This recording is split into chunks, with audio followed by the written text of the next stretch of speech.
Burning Eyes Entertainment presents The H-Guys in Pub Encounter.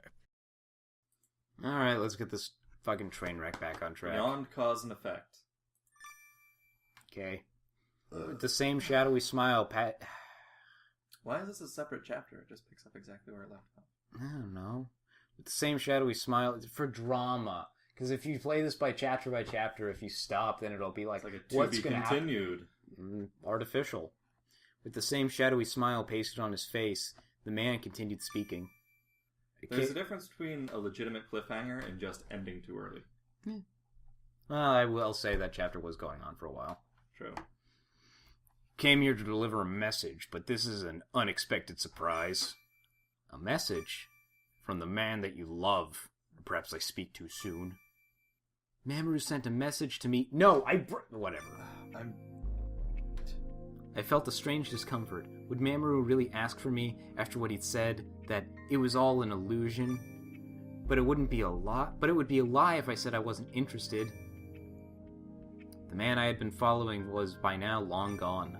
What? What should I do? I guess I didn't properly express how serious I was. I'm confused. I thought this was the guy with the scars, but she was following a different guy with scars. I'll admit, this could be on our fault, and it's that we did a different recording session in between. This still feels weird. Yeah. The man's smile disappeared as he whispered in a low voice. That must have been his true self. Fear coursed throughout my body. Well, it's simple. All you have to do is come with me. Why is this a choice? I remember what Hideaki had said to me. I had to be careful because I was still in danger. I'm sorry, I don't think I can go with you. Unfortunately, you don't have a choice. Was that the character or the developers? Or the game. Yeah, the developers. The man's eyes glittered sharply. I don't want to have to resort to violence out here in public. Because that would be very problematic for a secretive criminal like me, to resort to violence in public. Basically, Probably. I just told you I don't have a weapon. Please, please help. Won't you please do as I say? Good girl. A creepy smile came to the man's face. They mentioned there's a crowd of people. Just scream. I did as he requested and scream. I did as he requested and started walking. Fear and hope mixed in my heart, but the moment may have been slightly stronger. Hope that I would be able to see Mamoru. You're an idiot. We've established that, of course, but it was completely dark out. Hideaki's words of caution echoed in my mind. But there was no going back now. Why? I followed the man who called himself Mr. Shigehiro through the street, through the town. I followed him, easily, without him restraining me or anything. We walked in silence, periodically turning back to check on... He walked in silence, periodically turning back to check on me. Where we headed?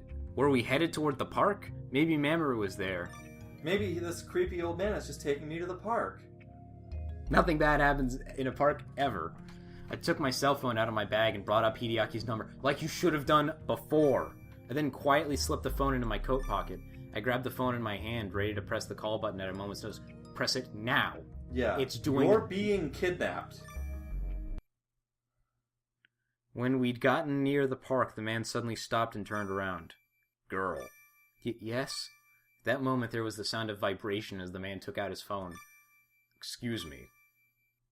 Sureishimasu. The man curtly excused himself and took the call. Run! What's that? From the sound of it, it wasn't a happy phone call. The man glanced over at me, then turned his back and talked under his breath. I see. I gazed over to the nearby entrance to the park. I wonder if Mamoru is in there somewhere. Oh my god! This guy is a shitty kidnapper, which is perfectly fine because he has an even dumber victim. I wonder if my ex-boyfriend's there. Yeah. Maybe I should go there. Maybe I should go with this creepy man who's probably a criminal because it will lead to my boyfriend.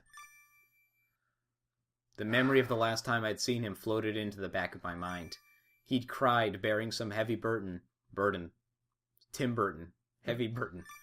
But he might be feeling exactly the same, and he might be feeling exactly the same way right now.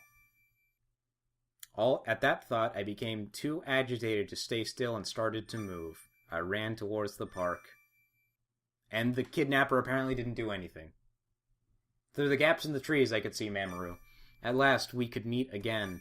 The very next instant after that thought crossed my mind, a chill ran down my spine. The man facing Mamoru was the same bad-looking man I I'd saw seen in town another a while woman in ago. his lap as he told her he loved her.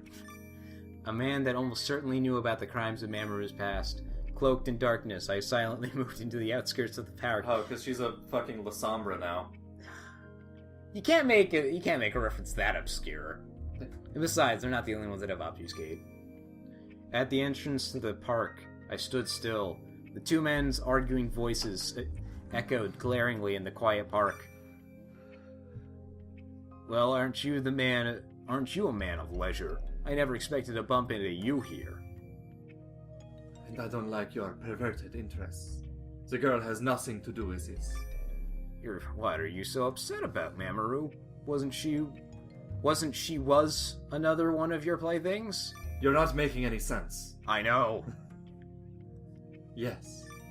They must be talking about me. A sharp pain racked my chest at being called a plaything. You sure about that? You didn't run away because there was actually more? You didn't catch the worst thing you could from sex? Feelings? Do you really think that you could fool me with that lie? It's not a lie. That's the truth. Hey, Mamoru, look over there. Where? Hey, look over there. What? Oh. Ugh! With an evil grin, the man pointed. Right at me. I guess you weren't as stealthy as you thought, you Stealth roll failed. You fucking idiot. Roberta! What's wrong, Attorney Arashiro? You had a funny look in your eyes. Oh no, they spotted me. But how? How unfortunate. I'd hoped to have some fun with that girl here today. And call you here to let you watch to your heart's content. That's fucked up. That sounds hot. Tokiwa. You appeared with good timing. I guess that my plan's a failure. What?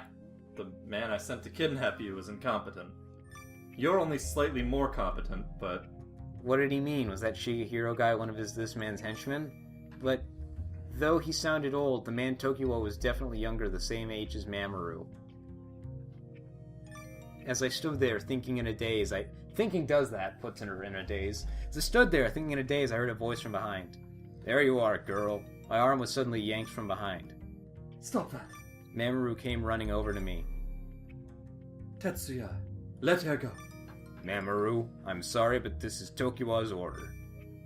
Let her go, Shige. I don't mind killing her after she's had a little more fun. At the man called Tokiwa's command, my arm was finally released. You could just call him Tokiwa. We get that he is a man and that is his name. Mamoru quickly grabbed up my dangling hand. Okay. Shigehiro sighed and followed after Tokiwa and then disappeared. Only Mamoru and I were left in the park. Roberta. Confused eyes fixed on mine and then quickly looked away. Be a good time to call the cops. The park was completely silent, as if the earlier uproar had never even happened. Mamoru. Roberta. Why were you with Tetsuya? Mamoru's strained voice rang out in the dark park. Because the game physically didn't give me a choice in the matter. Because he told me that he would let me see you. No, he didn't. Oh my god. Oh man. Weren't you ever taught not to go anywhere with strange men? Why'd you hook up with me to begin with? Yeah. Mamoru deliberately spoke in a teasing... Slowly realizing just how fucking stupid you are. I mean, I thought you were dumb before, but... Jesus Christ. Jeezy crazy. Mamoru deliberately spoke in a teasing tone and then let out a big sigh. Didn't I tell you not to get involved with me anymore? Yeah, but he obviously didn't listen. His voice was so weak, I could tell that he was lying. No, that's a true statement. He told you not to get involved with you. I get that you're trying to say he's lying about that you shouldn't, or whatever, and that he doesn't love you, but that grammatically does not link up with the previous statement. His averted gaze didn't once turn back my way. Does this basically mean the same thing again? Can't have been for nothing. But I wanted to be involved with you. Huh? Mamoru looked at me with surprise. That face was so dear to me that I leaned in and hugged him, as if protecting a precious treasure. This 19-year-old girl will protect me. Yes. At least from one bullet. I can't just leave and forget about you, Mamoru. I appreciate the thought, but it's only a bother to me. I don't think of you as... Don't lie to me like that anymore. It's not a lie. I love you, Mamoru. Ugh. So I can tell that you're suffering. I can feel Mamoru wince in my arms. I tighten the grip of my hug. Maybe he's wincing because you're squeezing him. I felt sure that if I let him go now, I would never see him again. Roberta, girly man, wait. Again, breathe. Listen to me carefully, Roberta. I cannot be with you. What do you think will happen if you love me? It will cause you nothing but pain. From above my head, Mamoru's pain-filled voice quivered with sadness. Pain? Pain? Can't get enough. Rather feel pain than nothing at all. Anyway. It's your line. Is it? Oh, Yeah. I'm sorry. I just don't give a shit. As Mamoru and I embraced, I decided to open up and speak what was on my mind. You told me that the Wheel of Fortune was already spinning. The Wheel of Fate is turning. That the cards knew the outcome of my love. You told me that the wheel of time turns and ages come and pass. If you really believe that he actually was trying to predict your future with cards, and that you both believed it, then you're both morons. With the tarot, yeah, that bullshit children's game that I played with you. And they also foretold of the end. Like, anyone who tells tarot and is not immoral will tell you this is just like, at best this is just a suggestion. Don't take this as literal truth. Yeah. If the Wheel of Fortune is already turning, and there's no way to stop it now, Uh-huh. that makes no sense. The only one who can stop it is myself. You just said you couldn't stop it, so I choose to let it keep spinning. This is confusing. No matter how much danger is involved. Yeah, I fucking guess. Well, I like this. Well, I mean, now that Whoa! you mention it, I did almost get hit by a car, actually. that doesn't matter. Doesn't matter, huh? Mamoru let out an annoyed sigh.